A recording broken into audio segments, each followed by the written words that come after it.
말씀 요한복음 12장 24절에서 26절의 말씀입니다. 우리 다 함께 한 목소리 읽겠습니다. Scripture reading John chapter 2, 24 to 26. 함께 시작. 내가 진실로 너희에게 이르노니 나를 이 땅에 떨어져 죽지 아니하면 나를 그대로 있고 죽으면 많은 열매를 맺느니라. 자기 생명을 사랑하는 자는 잃어버릴 것이요 이 세상에서 자기 생명을 미워하는 자는 영생하도록 보존하리라. 사랑 나를 따르라. 나의 이곳에 나를 숨기는 자도 곧이 있으리니 사람이 나를 숨기는 자는 내 아버지께서 저를 귀히 여기시리라. 아멘. 예, 서로 인사하시기 바랍니다. 당신을 보니 예, 반갑시나고 감사합니다. 네, 감사해요. 우리 옆에 있는 게 진짜 감사해요. 금요일 저녁에, 이거는 뭐 설교는 아닌데, 우리 승원이가, 그러니까 집에 딱 들어가는데, 문이 열려서 동생 이름을 부르는데, 흑인이 권총을 딱 들고 쫓아오대요. 집에, 그래서 순식간으로 워낙 빠르잖아요. 그러니까, 앞에 있다가 얼른, 만약에 문이 닫고 들어갔으면 좀 위험했을 가능성이 있었는데, 그래서 문 열고 이렇게 들어가는 상황 속에 도망가고, 또 아버지가 오면서 옆에 있었습니다. 이제 도망가고, 이제, 경찰이 오고 막 여러 가지 일들이 있었어요. 순간이에요. 생명이요. 그러니까, 저도 권총원도 한번 당했지만, 순간이더라고요. 거기서, 한순간만 잘못하면 이제, 쏘고 가잖아요. 그 사람들은 약을 먹고 하기 때문에, 그런 사람들은. 그래서 너무 우리 승건역에 와 있는데 너무 감사합니다. 그래서 옆에 있는 게 감사한 거예요. 다시 한번 당신을 보니 감사합니다. 감사합니다. 그러면 그렇습니다. 일반적으로 우리가 노벨상을 받은 사람을 이렇게 위대하다, 영광스럽다 이렇게 말합니다. 왜냐하면 노벨상은 사람이 받을 수 있는 상 중에서 가장 영예롭고 영광스러운 상이기 때문입니다. 그리고 올림픽 선수가 금메달을 따는 것을 가장 영광스럽게 생각하고 그 나라에서도 그를 영광스럽게 취급을 합니다. 그래서 각 분야에 금메달을 따기 위해서 사람이 참을 수 없는 것도 참아내야 합니다. 그리고 4년 동안 견디기 어렵고 힘든 훈련도 참고 인내하고 해나갑니다. 물론 어려서부터 훈련하고 운동하는 사람들이 대부분이죠. 올림픽까지 나가는 사람들은요. 제가 중학교 때 이제 전국체육대학교는 이제 대표 선수로 이렇게 나가는데 운동을 한 적이 있는데 그때는 하루 일과가 운동하는 거야. 새벽에 일어나서 운동하고 그 다음에 아침 먹고 또 운동하고 그 조금 쉬었다가 점심 먹고 또 운동하고 또 저녁 먹고 이제 나머지 이제 또 정기 운동하고 그리고 자는 거예요. 그런 일을 계속 나갈 때까지 학교 공부도 안 시키잖아요, 한국은요. 선수면, 대표 선수면은 공부도 안 시켜요. 그러니까 그냥 가서 계속 운동만 하는 거예요. 그러니까 1년에 한 번 대회를, 위해서도 하루 종일 운동하는 거예요. 한 번 경기를 하는 데는 몇 분 안 걸립니다. 내가 검거를 했는데, 5분이면 돼요. 딱 5분이면 끝나. 그 안에 거의 다 끝나요. 그것을 위해서 1년 360을 계속 운동하는 거예요. 연습하는 거예요. 지금 한국 평창에 동계올림픽 할 예정이잖아요. 2월 9일부터 2월 25일까지 한국 강원도 평창에서 개최될 것입니다. 이를 위해서 7년 전에 2011년 7월에 올림픽위원회에서 대한민국 강원도 평창에서 할 것을 결정했습니다. 벌써 장소도 7년 전에 결정을 한 거예요. 올림픽은 4년에 한 번씩 합니다. 대부분의 경기가 그렇게 길지 않습니다. 결승전에 가기 전에 예선을 통과하지 못하면 몇 분 만에 끝나고 집으로 가야 돼요. 몇 분 하기 위해서 최소한 4년을 피나는 훈련을 합니다. 그리고 인내합니다. 그리고 결승전에 나가서 결승은 어때요? 대부분 울어요. 우승자들은요. 대부분의 선수들이 기쁨의 눈물을 흘립니다. 많은 사람들의 환호를 받고 축하를 받습니다. 그렇잖아요? 그래서 금메달을 받은 사람은 영광스럽게 생각하고 그렇게 해야 합니다. 남이 갖지 못한 것, 남이 누리지 못한 것 누리고 남이 얻지 못한 승리를 얻었을 때 사람들은 영광스럽다고 합니다. 오늘 읽은 본문의 배경은 예수님께서 스가랴 9장 9절에 말씀에 이런 대로 나귀를 타고 영광스럽게 예루살렘에 들어간 후에 예수님께서 하신 말씀입니다. 이때는 유월절을 며칠 앞둔 시기였습니다. 그때는 수많은 사람들이 모여 있었을 때입니다. 지금도 마찬가지로 유대인 명절에는 전 세계의 유대인들이 모여듭니다. 그래서 수많은 사람들이 예루살렘에 모입니다. 지금도요. 추석이나 한국의 구정의 명절같이 수많은 차량들이 평소에 밀려서 몇 시간씩 걸리잖아요. 한 번 갈 시간도요. 1시간 갈 시간도요. 이와 마찬가지로 예루살렘도 적은 도시이기 때문에 수많은 전 세계의 유대인들이 모여서 수많은 사람들이 모여서 길거리마다 인산인해를 있습니다. 역사가의 기록에 의하면요, 유월절에 예루살렘에서 잡았던 양이 18만 6천 마리에서 25만 마리까지 잡았다고 합니다. 그러니까 한 가족당 한 마리씩 잡았다 해도요, 200만에서 270만 명의 예루살렘에 그 숫자가 모였다는 것입니다. 그 정도로 많이 모이는 거예요. 예루살렘은 큰 지역이 아니에요. 그 당시에는 200명 이상이 모였다는 것은요, 제대로 길을 걸어갈 수 없을 정도로 사람이 부딪히고 그렇게 많이 복잡했다는 거예요. 제가 작년인가 벌써요? 예루살렘에 갔을 때 시장을 갔는데 그때도 유대인 명절 기간이었었어요. 좁아서 한국에 그런 좁은 그런 시장 생각했어요. 수많은 사람들이 왔다 갔다 해요. 그때는 장막절 기간이었었는데 그때도 명절로 전 세계 유대인들이 모이는 그런 시기였습니다. 관광객에도 하필이면요 엄청나게 많이 모였습니다. 6월절은요 대한민국의 강복절과 같은 의미 있는 절기입니다. 애굽에서 400년간의 노예 생활에서 모세의 인도하에 출애굽해서 해방한 날을 기념하는 날입니다. 그래서 6월절은 유대인들에게 잊을 수 없는 날입니다. 오늘 보신 본문의 배경은 로마의 압제에 하여서 유월절을 맞이한 것입니다. 이 유월절에 모세와 같은 지도자가 나오기를 유대인들은 간절히 바랬어요.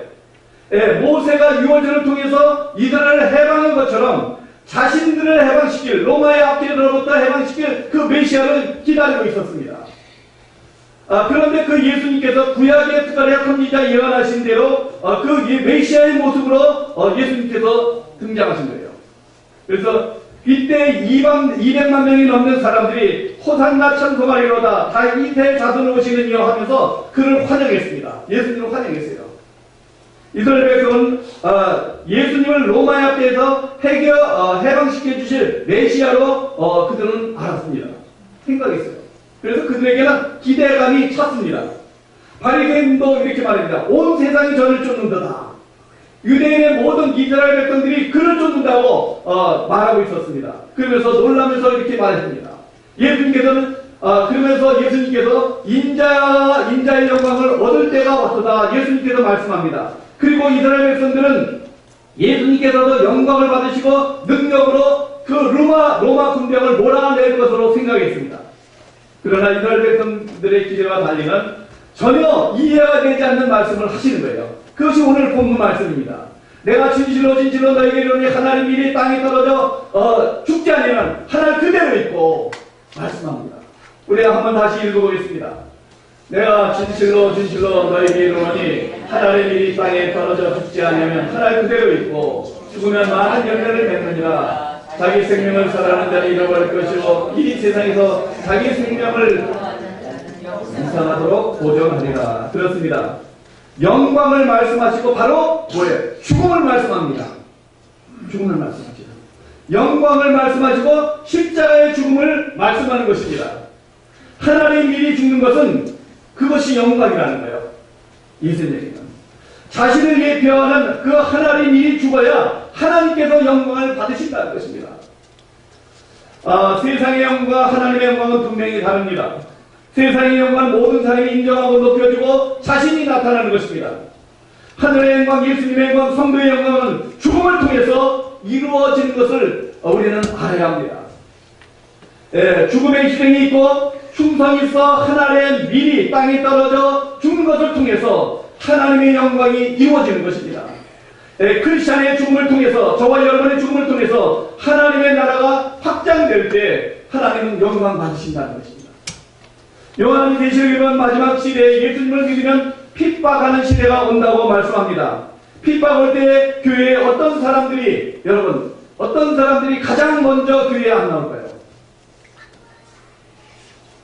핍박 올 때 취미를 삼아서 교회에 나왔던 사람, 사교장으로 알고 나온 사람, 그런 사람들은 다시는 교회에 안 나올 것입니다.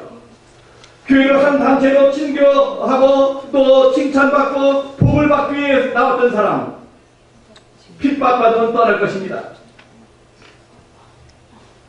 교회 나온 이유가 잘 살고 마음 편하게 하기 위해서, 자기의 믿음을 보여주기 위해서 나왔던 사람, 그 사람들은 핍박을 받으면 교회에 떠납니다.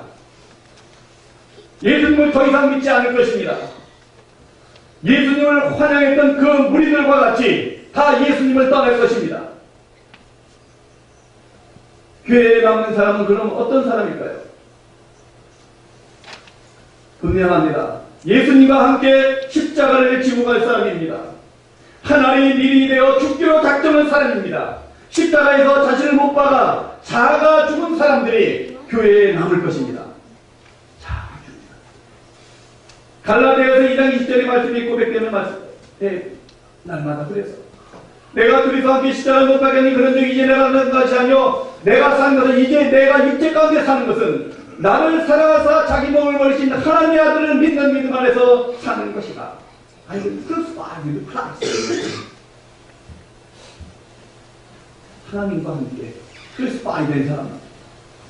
십자가의 죽음과 자아의 죽음의 의미는 여러 가지 있지만 몇 가지 말씀만 드리겠습니다. 첫 번째, 자아의 죽은 사람들은 사람을 부정하는 것입니다. 사람을 부정하는 것이 성도의 죽음입니다. 자아의 죽음입니다. 사회의 조직에서는 뛰어나고 훌륭한 지도자가 있으면 성공한다고 하고 성장한다고 합니다. 그래서 유명한 사람들 그 조직의 지도자로 세웁니다. 그래야 많은 사람들이 모이고 또 성공하기 때문입니다. 그러나 교회는 그렇지 않습니다. 교회에서 훌륭하고 뛰어난 사람이 많으면요 많을수록 더 힘들고 어려워집니다. 세상하고 틀린 거예요. 교회에서 훌륭한 하고 유명한 사람이 있다 할지라도 그 사람을 의지하고 하나님만 의지하고 나가는 사람이 의지하지 않고 하나님만 의지하고 나가는 사람이 많을 때 그 교회는 생명력이 있고요 개인은 생명력이 있게 될 것입니다. 로마에 가보면은요 카타콤이 있습니다. 카타콤 지하 동굴이잖아요. 동굴 무덤이죠. 길이가 700km가 됩니다. 700km면 434마일 되는 미로와 같은 무덤이 카타콤입니다. 그 안에 수많은 크리스찬들의 무덤이 있습니다. 그 당시 400만 명이 로마의 핍박을 받으면서 그곳에 은과하면서 살았던, 시체와 함께 살았던 곳이 카타콤입니다.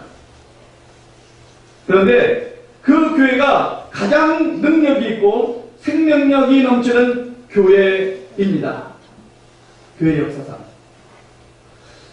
카타콤에 있을 때 신앙생활을 하는데 거기에는 지도자가 없었습니다.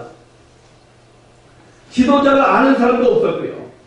가장 능력 있고 생명력 있는 카타콤 교회에서 이끌어가는 지도자의 이름을 아는 사람은 없었다고 합니다. 시진핑이 중국에서 권력이 있기 전에 중국계에서 특별히 알려진 지도자가 없었어요.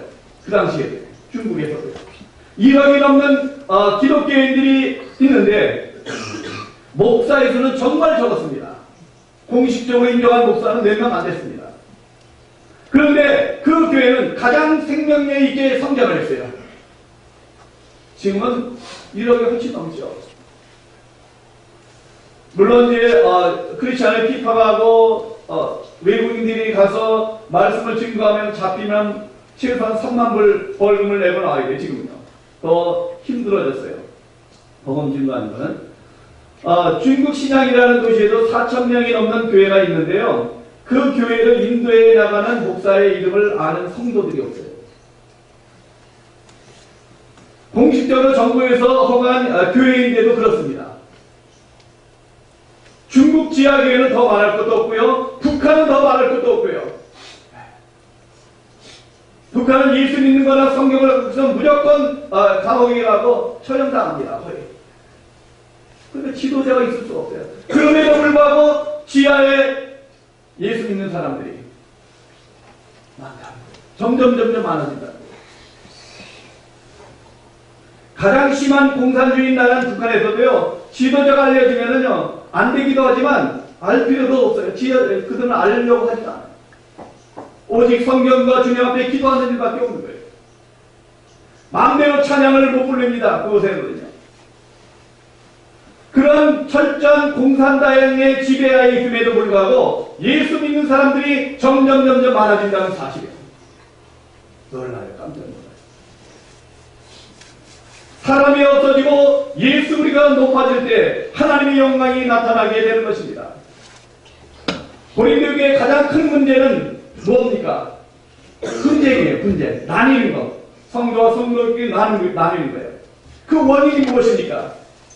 그들은 십자가를 자랑하기보다는 예수님을 높이기보다는 인간 지도자를 높이고 자기가 원하는 사람을 따라가는 그런 무리들이 모여서 나눠진 거예요. 물론 그들이 따랐던 그 교회 지도자들은 길 역사에 남을 지도자들입니다. 바울, 아볼로, 베드로 이런 사람들이에요. 따르지 말라는 말이 아닙니다. 그들을 높이려고, 왜냐하면 자기의 마음에 맞는 사람 쫓아가는 거예요. 신앙도 우리가 그러기 쉽습니다. 이를 따르는 사람들로 위해서 교회가 나뉘게 된 거예요. 고린도 교회가요. 분쟁이. 그래서 사람이 아무리 훌륭하다 해도 사람이 높아지고 드러나면 교회는 갈라지는 원인이 되게 됩니다.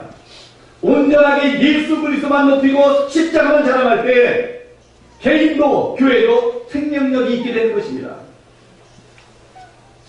두 번째, 참 크리스찬의 죽음은 세상 것은 끌어내리고 대적하는 것입니다.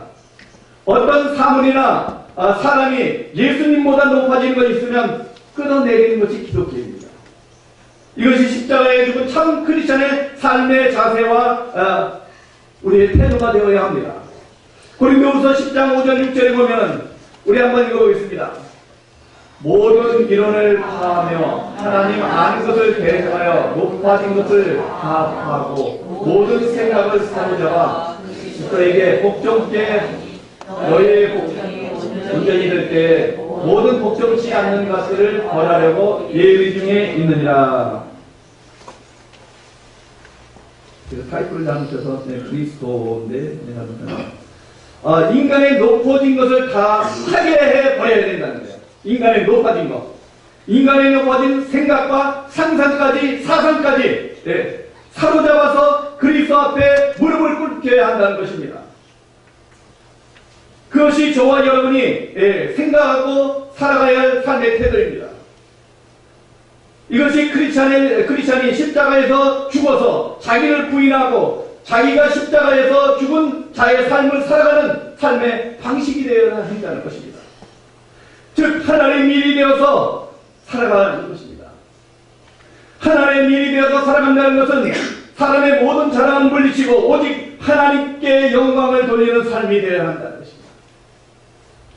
저와 여러분은 인생이라는 그 연극을 세상의 무대에 펼쳐나가고 있는 것입니다. 그렇지 않습니까? 태어나서 세상이라는 무대에 태어나서 그 다음에 잘하고 공부하고 대학교 가고 직장 가고 그 다음에 이제 가정 꾸리고 자녀 낳고 늙어서 죽는 거예요. 우리는 모두 세상이라는 무대에서 연극을 하는 조연들입니다. 주인이 아닙니다. 모든 크리스찬의 인생의 주연이며 감독자는 오직 주님이 되셔야 하는 것입니다. 모든 크리스찬은 주님의 손에 붙들린 막대기에 사실 불과합니다. 우리는 그 주님의 손에 붙잡힌, 토기장의 손에 붙잡힌 그릇에 불과합니다.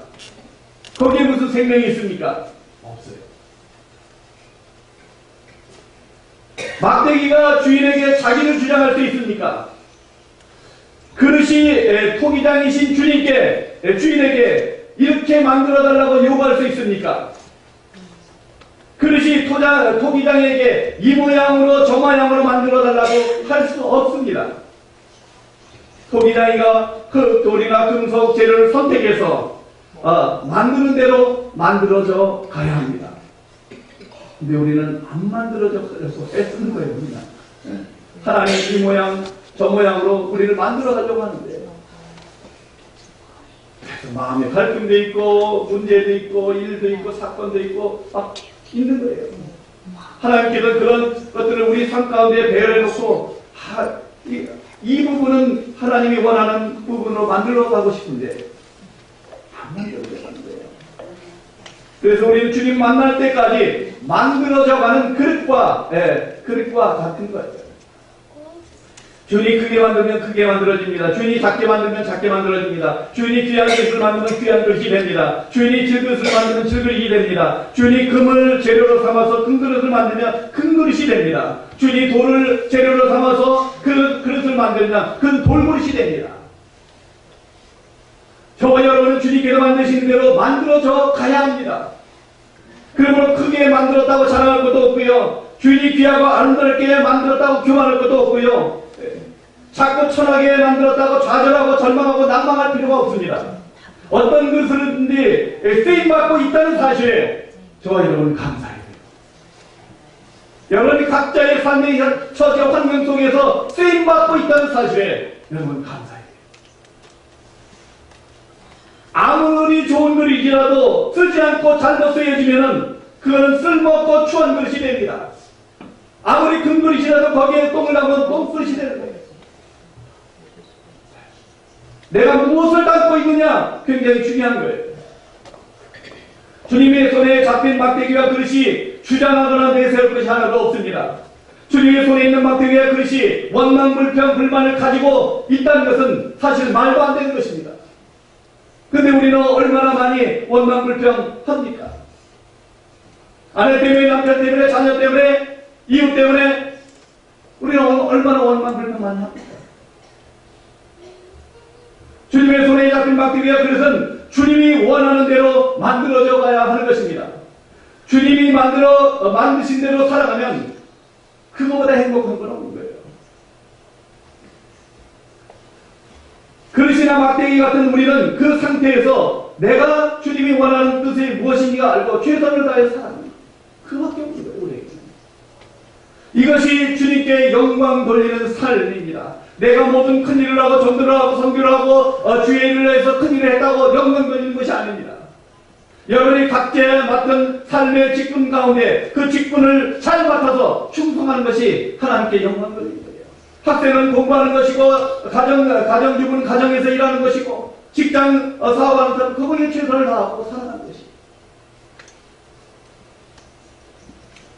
이것이 십자가에 죽어서 하나님의 일이 되어 크리스찬으로 살아가는 것입니다. 오직 주님만이 그래서 나타나는 삶을 살 때 그것을 하나님께 영광 받으십니다. 사실 그릇이나 나무 막대기처럼 살아간다는 거 쉽지 않습니다. 우리가 주님의 손에 잡힌 막대기나 그릇처럼 살아간다는 것은 자신과의 치열한 영적인 전투가 있습니다. 없을 수가 없어요. 구원받는 것이지만 구원받는 그 여정은 주님 만나는 그 순간까지 치열한 전투입니다. 여러분이 구원받으가 아무런 조건 없이 믿음으로 하나님의 은혜로 구원을 받았습니다. 그래서 하나님의 자녀가 됐습니다. 이것이 구원받는 믿음입니다. 그러나 구원받은 후의 믿음의 삶은 끊임없이 펼쳐지는 자신과의 전쟁이며 세상과의 전투입니다. 그러므로 모든 크리스찬은 하나님의 말씀과 기도로 무장하지 않으면 절대적으로 쓰러지고 넘어지고 시험에 들고 패할 수밖에 없는 거예요. 크리스찬의 하루 삶을 시작하는데 기도에 실패하면 사단의 미혹에 빠질 수밖에 없고 실패할 수 없어요. 그날은요. 크리스찬이 말씀의 양식을 먹지 않으면 그 영혼은 병들어가기 시작합니다. 그래서 모든 사람의 아이들도 그래서 성경을 읽게 하는 것이고요. 금요일날 와서 기도 기도를 훈련하는 거고요.